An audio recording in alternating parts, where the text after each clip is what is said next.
Yup, that's me right there. To the extreme, I rock a mic like a vandal, light up a stage, wax a chump like a candle, dance.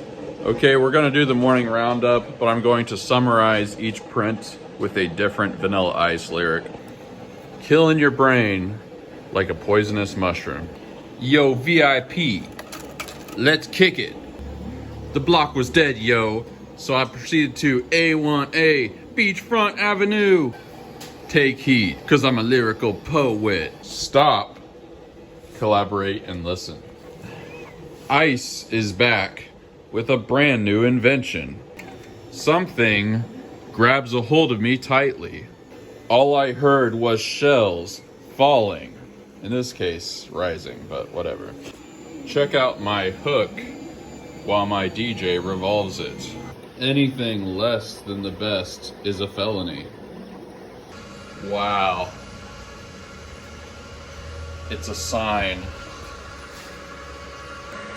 Oh yeah, earlier the person that I was gonna charge $200 extra to make a D20 as quickly as possible for their wedding, did it. And so that's pretty nice. This will be the third or fourth person that bought one of those giant D20s from me to roll at their wedding. They're all doing it for different reasons though. One person rolled the giant D20 to so it had something to do with their vows, and the other one was like, I don't even remember. I don't know. Maybe I shouldn't have even said that because I can't remember now, but they're all for different reasons. Okay, I looked it up. They said my fiance and I started talking last night about having the tables at our wedding, which is on the 25th, so that's gonna be very fast. Roll for initiative for dinner. Like, I don't know what that means. Roll for initiative for dinner. Whatever. Might have to go to Lufkin today to get heavy duty boxes. These thin boxes, it's nerve-wracking shipping something like that in a thin box. Especially when I don't have my normal bubble wrap. So that might have to happen today.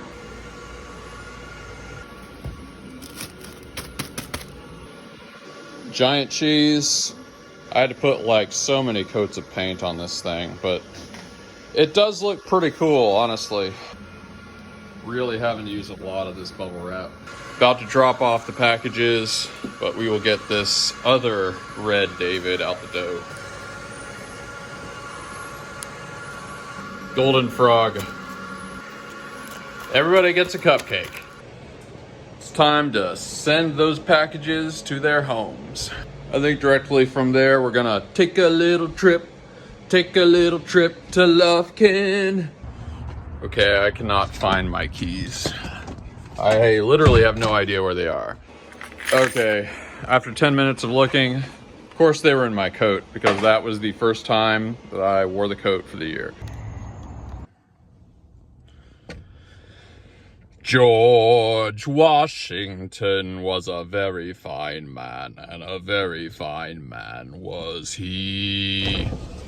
They asked for a king, and he said, a king's not what we need. Going to Klein's here, and then we are probably going to Lufkin getting those boxes. Actually, there's something to drop at the post office too. Man, I should clean my windshield once in a while. Well, it is Lufkin time. I think maybe it's time for that Duke Ellington cassette I've got. Gonna take this trip real smooth.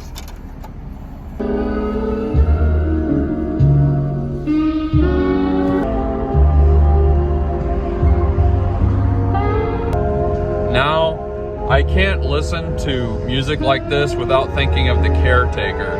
For anyone that doesn't know, The Caretaker is a sound artist, I guess you could say. And what they do is, okay, I had to shut that thing off. What The Caretaker does is they do these sound pastiches. Okay, now they're making sound. They're famous for doing this album, I guess you could call it, or a series of albums called Everywhere at the End of Time. And what that is a 6.5-hour musical project where they replicate all of the stages of dementia. Like, experientially, it's supposed to give you an idea of what experiencing dementia actually feels like, which sounds crazy, but it's real. And it actually, I mean, I've never had dementia, so I don't know exactly, but it seems like it actually does it. I listen to that project about once a year just to remember how fragile life is. Seriously, Everywhere at the End of Time by The Caretaker. I rarely would say this about music or a sound project, but it is actually life-changing. Like, you listen to it and you're like, wow, I am really glad that I am a cogent human being. Anyway, that's what this music reminds me of. Sort of. Some pretty sick bass solos. A little bit of traffic out here today, but it's really quite nice. 'Cause you really saw too late to make amends.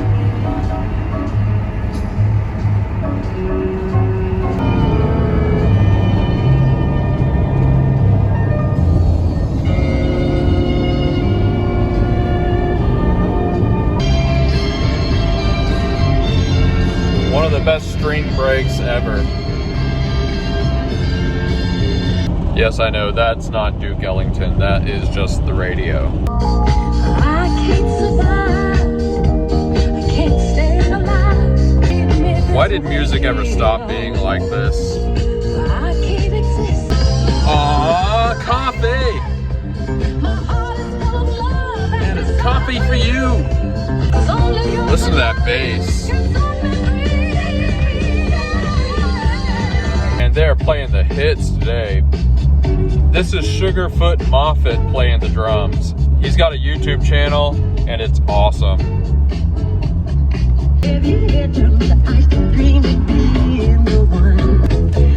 Mama always told me, be careful who you knew. We are going to this taco truck. It is really good, and I only get to go here when I'm in Lufkin. I actually don't have cash, but I think that these guys accept cards. It helps to know whether it's solo dinero or not. Okay, they are solo dinero, but this place is so good that I'm just gonna go to an ATM, I don't care. There we go, they probably got one here. A little bit of a pain, but it's worth it. And we're going back. There are like 3 or 4 taco trucks in Lufkin, and this is one of the ones I really like to go to when I get a chance. Plus, it's incredibly good weather. I mean, this is like the best weather. Oh, I guess we're drinking soda. Pepsi, the voice of a new generation. Look at these things.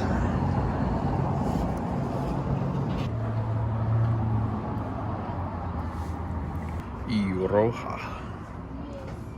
Y limón. Cheers. Oof. So good.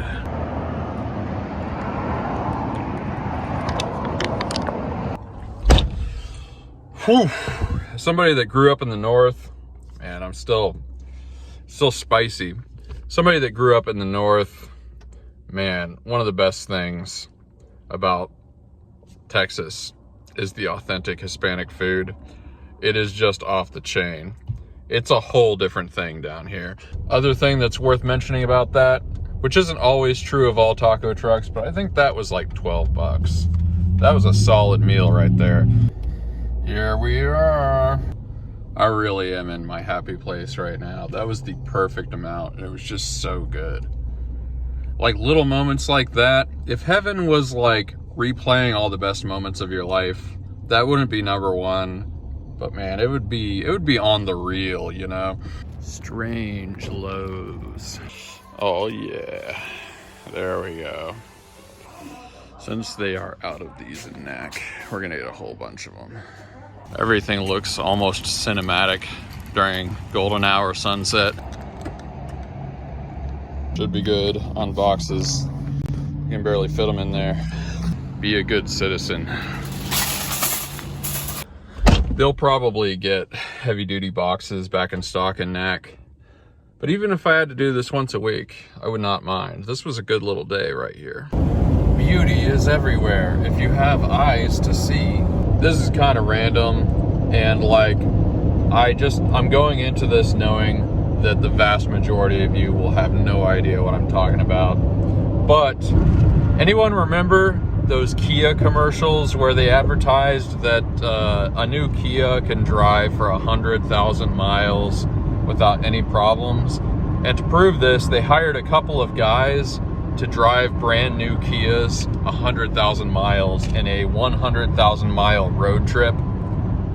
The thing I always wondered, like when I was watching those commercials, was what were those guys like talking about the whole time? Like, okay, we're just in our car driving nowhere for 100,000 miles. Like, why are we going anywhere? Why aren't we just driving in circles? How do we know where to go next? We're just, like, that's not a goal. The goal of a road trip is to get somewhere, not to drive a bunch of miles. Like, how would you know what turns to take, what interstates to be on? Like, it's just so bewildering. It seems like the awkwardest, weirdest drive you could ever be on. Think about it. You're just driving your car endlessly for 100,000 miles, and you're not going anywhere. Like, that is the least pleasurable road trip I could ever imagine. You know I'm enjoying.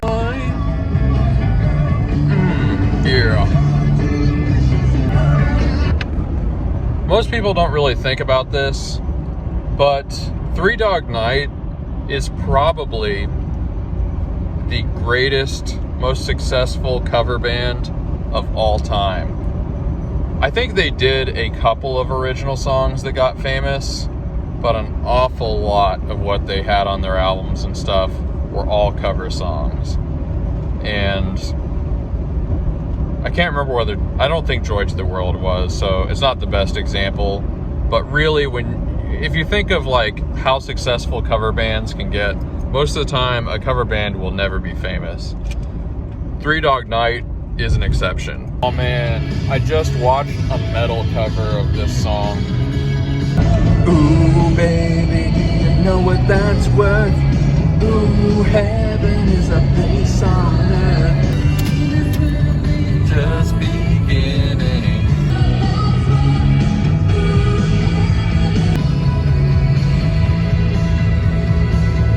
One of the most famous key changes ever. Ooh, baby, do you know what that's worth? Shop complex, sweet shop complex. Just remember, one day you're gonna be old and you're gonna think, why didn't I crank that radio?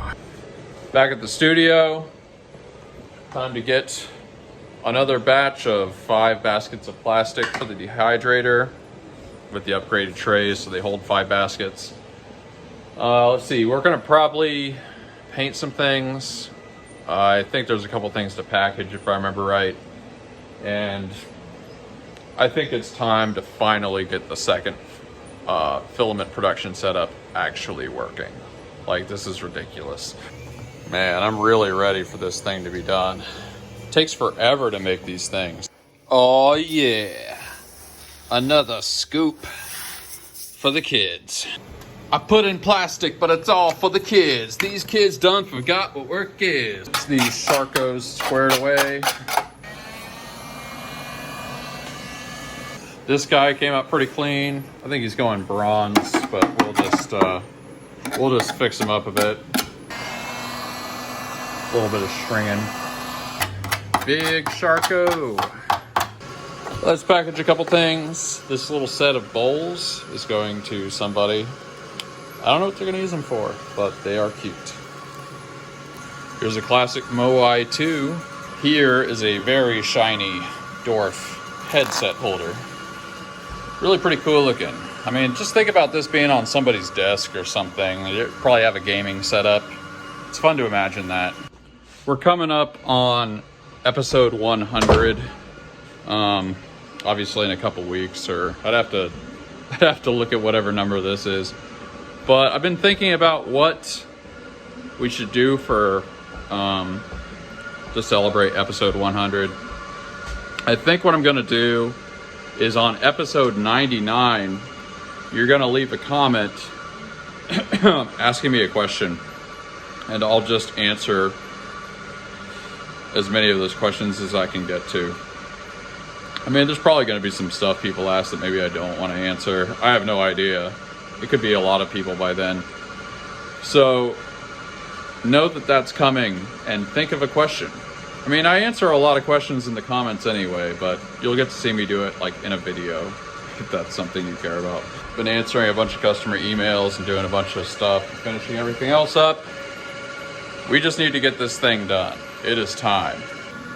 If you remember from a few episodes ago, the problem was we were running AC power, trying to power a DC motor with AC power, which was a very stupid mistake, although it didn't really have any lasting consequences. But here we've got the DC power and we got it hooked up, and there's no obvious reason why this wouldn't work.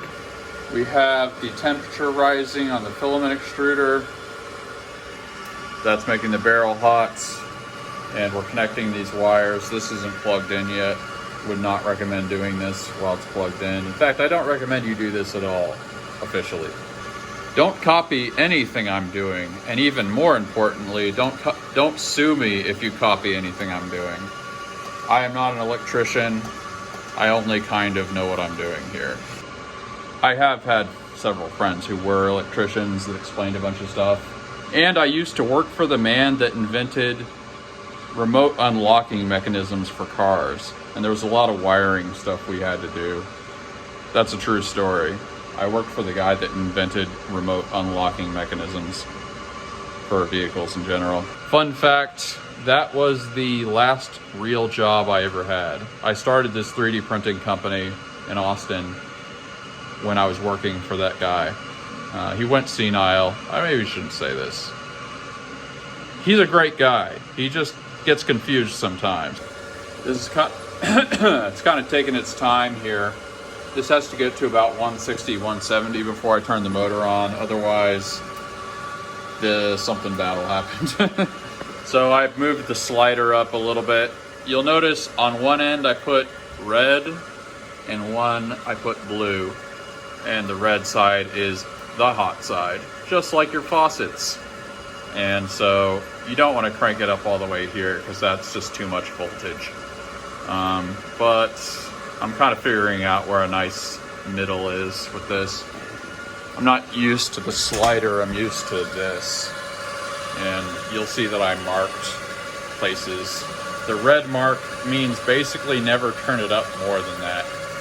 And this is absolutely as far as you can turn it, which you should never ever do. Assuming we can get this to work, I'm going to make equivalent marks on the side here. But I have no idea what the scale is for this because we haven't even gotten the motor to work yet. So on this rig, you will see that there is a giant proportionately fan pointed at the motor. Normally these motors, in the stock way that they come, they get pretty hot during operation. And you have to replace them about every 3 months if you use them continuously, which is a real design flaw if you ask me. But longtime viewers may remember the previous motor lasted for like 6 or 7 months before it wore out. And I was doing this the whole time. So on the new motor, we're gonna do the same thing, except I might just use this clip-on fan because I have it rather than just buying another fan. And we'll make sure that this gets enough airflow going through this so that it doesn't get hot. If it does get hot, we will get a much larger fan, but I feel like we at least try the fan we have. Getting there.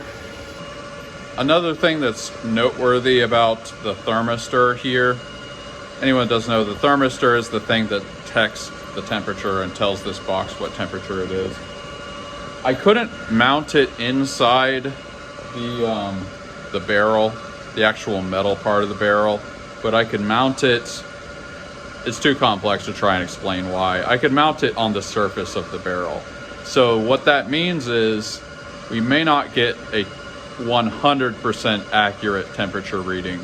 It could conceivably be off, I would say, by maybe 10 degrees. So we might try to extrude slightly hotter than we would on the existing system. It's probably like pretty much the same, but you want to be hotter. You want to be on the hotter end, because if the plastic is too cold, it can't push it right. It's getting close to time. It's let's just cross our fingers and hope nothing went wrong with this spooler over the years, because it's been kind of a long time since I actually used it. You never know. I mean, it seems like it's acting pretty normal, but like, stuff can go wrong. Even the traverse seems to be moving. It's like that thing from Star Wars. Almost there. We're gonna get a second opinion here. Come on.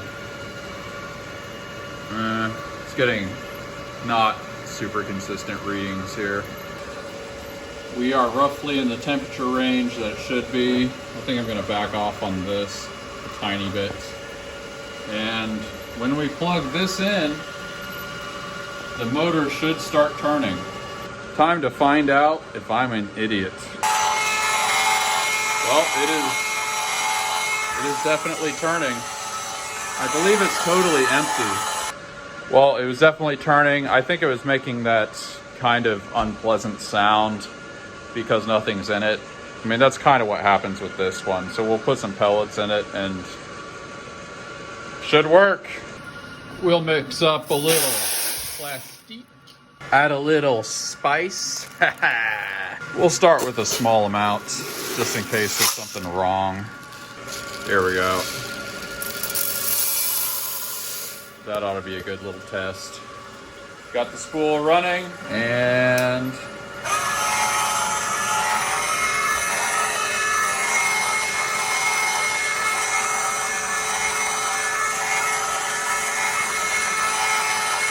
it's a strange sound, but everything seems to be operating right.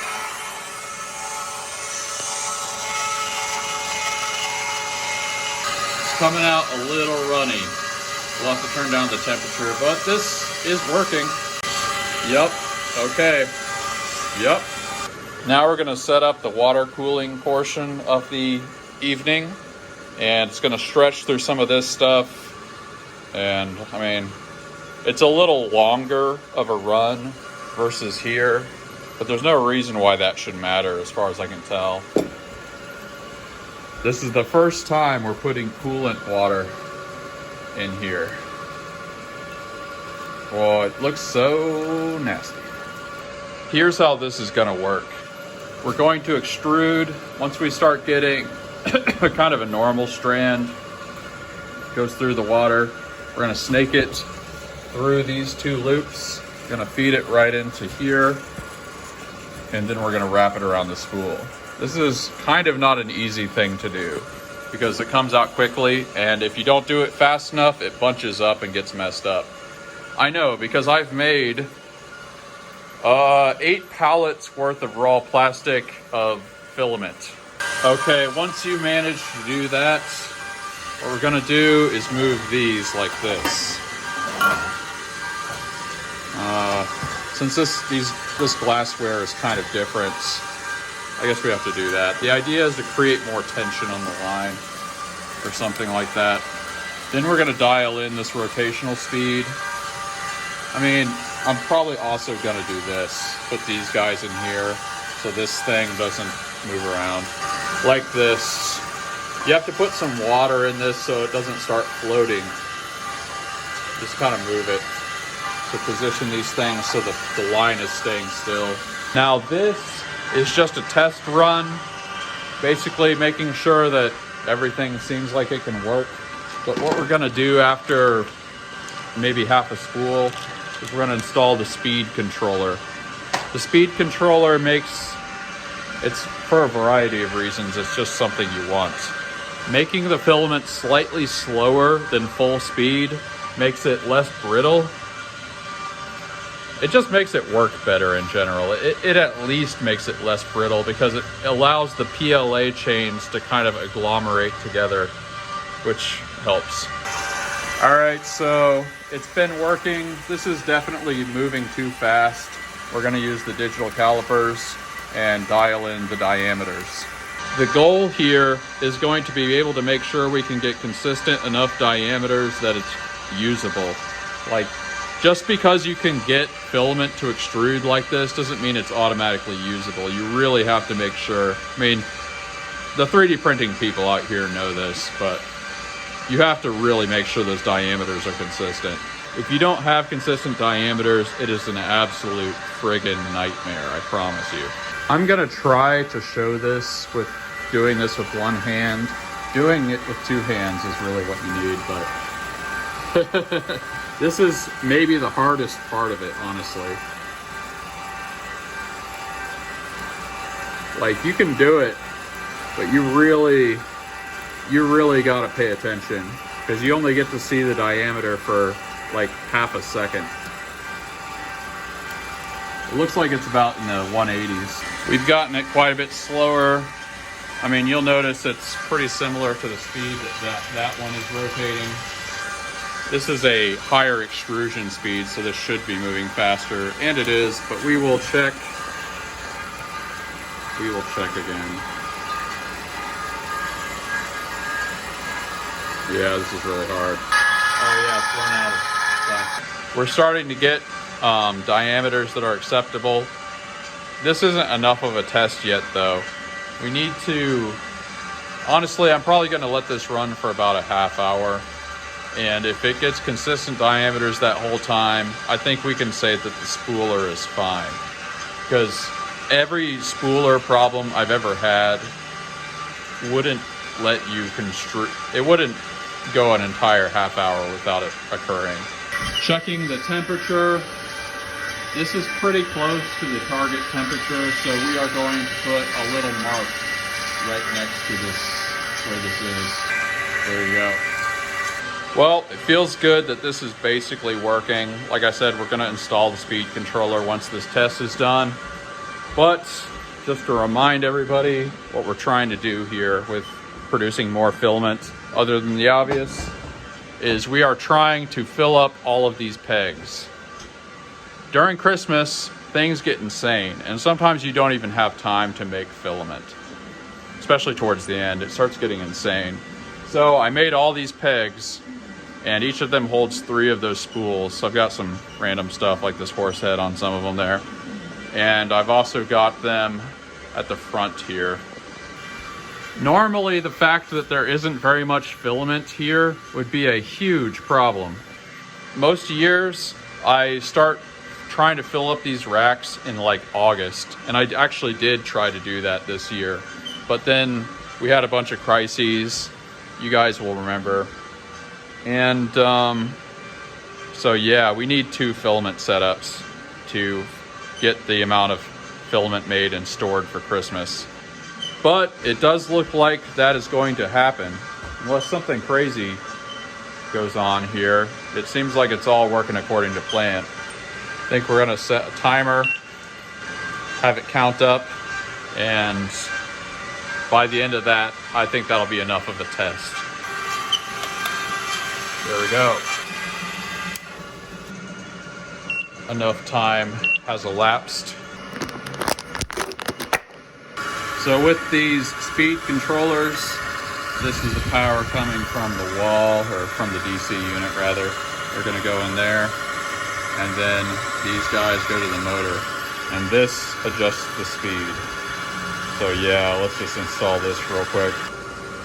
If we hooked this up right, a puff of smoke will not come out when we turn on the power. But it is hooked up like the other one, and you'll notice I cut the ends of the wires such that they're not sticking out. So we should be able to plug this in and turn on this switch. And the light should come on.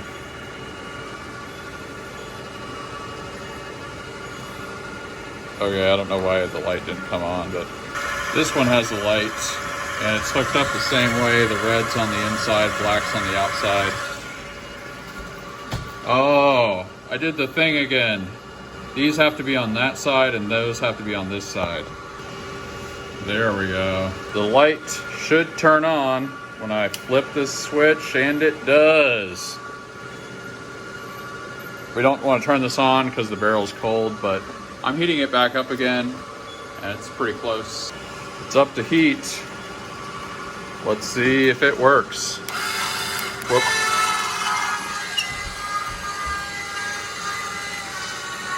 Maybe we'll make it about that speed. You can hear that you can adjust the speed. Sounds about right. So that's speed adjusted. This should turn out pretty good. We'll once this gets going a bit, we will check diameters, but I think it's going to be fine. Obviously, you don't want to be limited to a hopper that size, so that's what this is for. We're gonna put this special, I don't even know what it's called. It's a mounting tape that's for something I don't understand. And you mount this on top of that metal hopper. And this holds like 2 spools worth or something. Random, but this is almost done. 94%.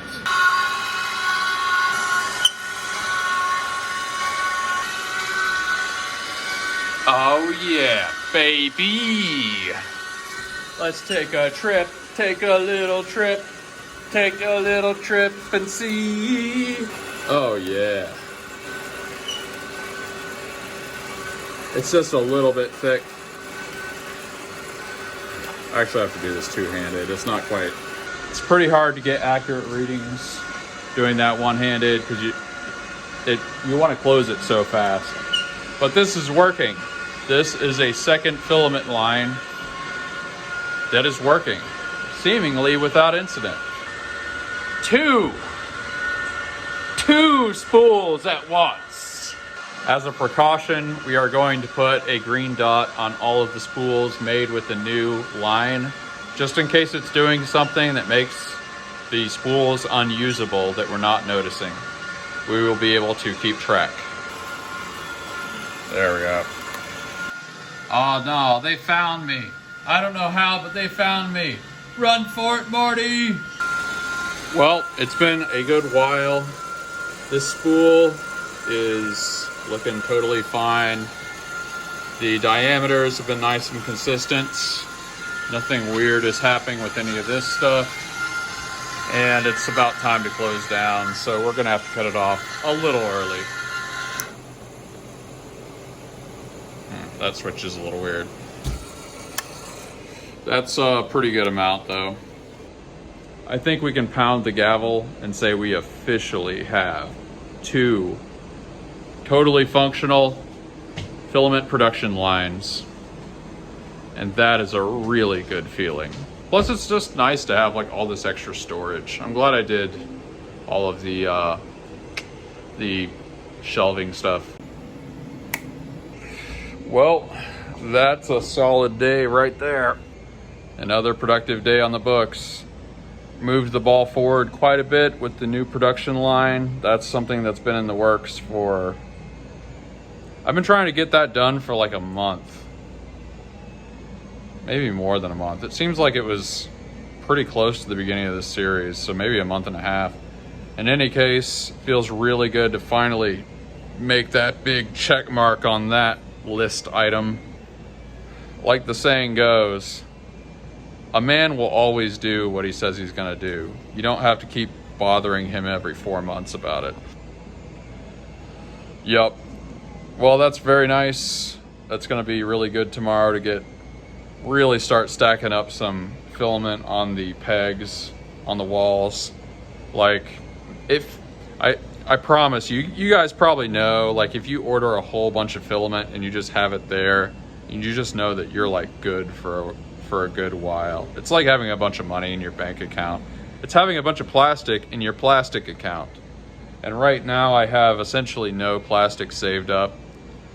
And it's gonna feel so good once it starts stacking up. Like at one point on these pegs, I had about a quarter of the entire shipment of plastic made up already. Like that would be, well, that's over 400 pounds of filament made. And it just feels so good when you do that, because just, even if like your entire filament setup stops working or something crazy, it's gonna be a long time before you even have to get that up and running again. So you've got a nice cushion. It's so good. So my heart is very grateful for that. It is overflowing. My cup overfloweth with plastic. Tell me in the comments, you are the gratitude gang. Tell me in the comments what you're grateful for, what you're working on, what your dreams and aspirations are, what the small moments in your day are that you're just appreciating. Your life is a collection of small moments, and take some time to appreciate it. Let me know in the comments. I will read them, probably get a heart, maybe get some upvotes. We'll see. And I appreciate all the things you guys write. I love that you guys click on these videos. It's very, very surreal for me that people are interested in this. Although, I guess I kind of get it. I don't know. Write your comments. I'll read them. Peace out.